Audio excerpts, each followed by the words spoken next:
Hello and welcome. My name is James McNeil. This is a video series entitled The Emotionally Intelligent Fighter, and hopefully you found us at the mentalmma.com.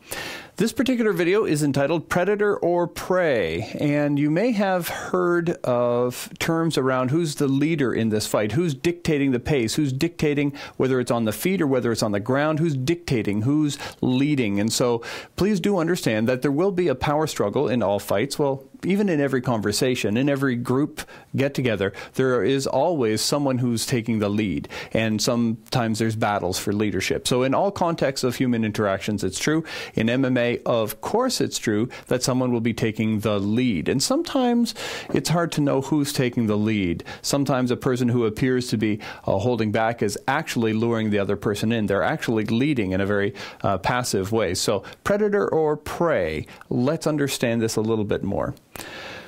Let me do it here. Okay, so first thing I wanted to talk about is the game plan. If you have a good game plan, if a fighter has a game plan going in, and some camps, by the way, some training camps are masters of this. The person who comes to mind is Greg Jackson. I'm a raving fan of Greg Jackson's camp. If there's any way I can help you guys, please let me know. I'll fly down in a heartbeat. Game plan. To have a game plan going into a fight, one that's not so simple as I'm going to get him, you know, but I'm going to outwork him. Well, outwork him, going to get him. I have more juice. In a recent Diego Sanchez fight, when he was fighting BJ Penn, he was talking about how he can't handle my pace, and he can't handle my energy, unrelenting energy. Well, that's not enough to beat somebody. There needs to be more. And Diego Sanchez is a very intelligent young man who did train at Greg Jackson's camp and had developed game plans. And I think maybe some focus on the game plan would have helped there. But not for me to judge. What I can do, though, is say that having a clear game plan helps, and not a simple one, but a complete one that says, my goal is to do this and then to do this, to focus there and try and move it in that way and try and take it this way, but a game plan that allows for any kind of possible variation. When the other person does this, I'm going to do that when they do this. So it's not a simple game plan. I'm going to walk out there, punch him in the nose, he's going to fall down. Well, let's hope that works, because if you don't have a backup plan, that's pretty limiting. So having a game plan that has some variations, some variables. Next, being the leader, dictating the fight. Fighters will seek to impose their will. That's actually pretty important. If you can impose your will on this other person, like right away. Some do that by attempting that, by the way, by running across the cage or across the mat to try and reach the other fighter before the other fighter can get ready. And so sometimes people do that. I find it interesting when when someone wants to do that and the other person puts out their hand to kind of touch gloves before they fight. It ruins their whole mental game plan right there.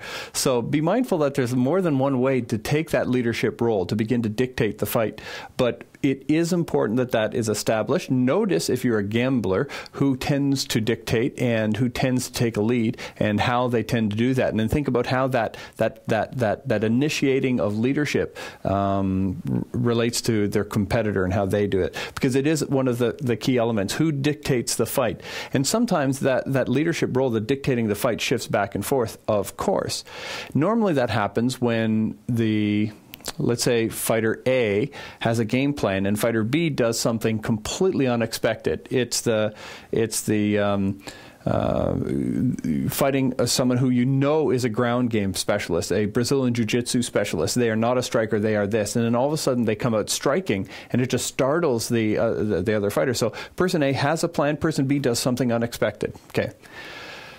The question is, at that point, can you be responsive or will you be reactive? Reactive says, I'm a victim on the other side of their behavior. They're doing the thing. I'm simply responding. And sometimes when someone's on the ground, on their back, let's say, has someone else in their guard, if they have what's called an active guard, I'll often hear Joe Rogan talk about that on the UFC fights. He'll say, oh, they have an active guard. They have an active guard. And it doesn't allow the other fighter to set up a ground and pound or a submission. That doesn't give them time to plan to do something because they're busy reacting to what the other person's doing. It doesn't give the other person a chance to breathe. And a lot of fighters have specialized in that. The Clay Guidas of the world, who just try and frustrate someone to say, boy, I wish I never fought that guy, because he's on them relentlessly. And George St. Pierre, being called George Rush St. Pierre, is one of those fighters as well. Many fighters will take the game at such a pace that the other person doesn't have time to think, and so when the other person startles you, are you just reacting, or can you actually take with mental game, with the emotional intelligence, actually say, oh, okay, they did this, therefore that, therefore this, therefore that, therefore I'm going to do this, and actually regain a leadership role by being responsive to say, oh, I see what they're trying to do, let me counter, let me move now over this, and I'll use that against them, and it'll end up over all this thinking. Without that mental game to be able to take that logic up to that next level, I cannot regain leadership by being responsive. I will fall into being reactive, and then I'll be hoping for the best from a very reactive stance of hopefully I can survive, not hopefully I can win. So be mindful of that. This is the part of the mental game of mixed martial arts called predator or prey. Someone's going to be taking the leadership role. Someone's going to be dictating the fight. And if you're a mixed martial artist, I encourage you highly, strongly, to think about how you can always be a step ahead, always be 3 steps ahead, always have a plan, have an answer for everything. Freddie the Answer Edgar, the answer, always having an answer. No matter what the other person comes up with, you had a plan. You thought about that possibility, and you're ready, and you can be responsive.